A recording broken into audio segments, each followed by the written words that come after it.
విడు మొరటోడు అని వాళ్ళు వీళ్ళు ఎన్నెన్ని అన్న పసి పిల్లవాడు నవ్వాడు.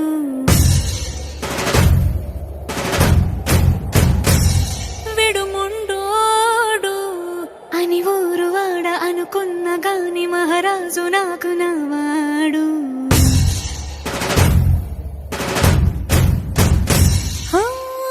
మాట పెడుసైనా మనసులో వెన్న రాయిలా ఉన్నవాడిలోన దేవుడెవరికి తెలుసును నాకన్నా.